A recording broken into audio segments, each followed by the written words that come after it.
Quite a while ago, I created a poll asking some of you which design you like the best. It turns out most of you preferred the new one, which was also my favorite. So over the past few months I've been working on implementing the new design with more fluid animations and effects and all that. You see, initially my character design was a bit too generic. Apart from a few strands of green hair, there wasn't much that stood out. Some people even mentioned that it reminded them of some characters from Happy Tree Friends, which I do like, but it's not something I'm aiming for. So I knew I had to make some changes. One of the things that I did was to start from scratch, play around with various shapes and find out what could actually make this character stand out a bit more.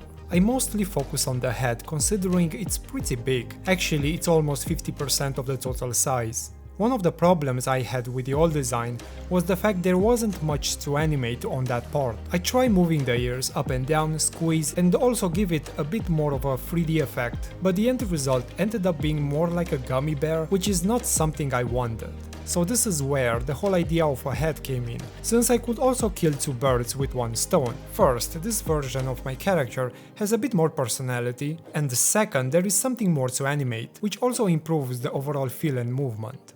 Then I started sketching up some ideas. I did experiment a bit with various shapes and types of head, but there was something rather funny and cute about two-pointed Arlecchino head. I also changed the facial structure, mostly focusing on the eyes since that can allow for more facial expression.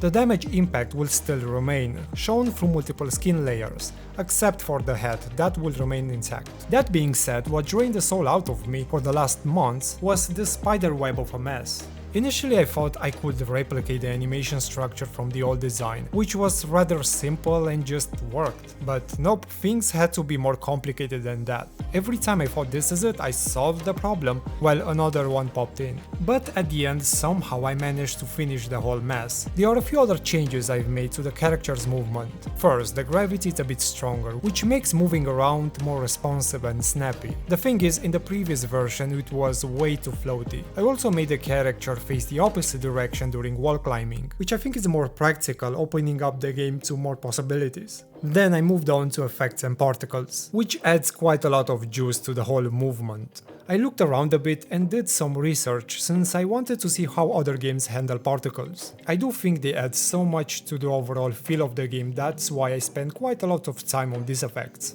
I'm pretty happy with the end results, despite the fact everything is still subject to improvements and changes. Oh yeah, and I also did change the weapons design, although I'm not 100% sure whether or not I will settle for these models. So yeah, that's pretty much what I worked on for the last months. Next, I will focus on enemies and combat overall, since I wanted to release a short playable demo as soon as possible, in order to get some feedback from you guys. So if you like this video, please like, comment, subscribe, and see you next time. Bye bye!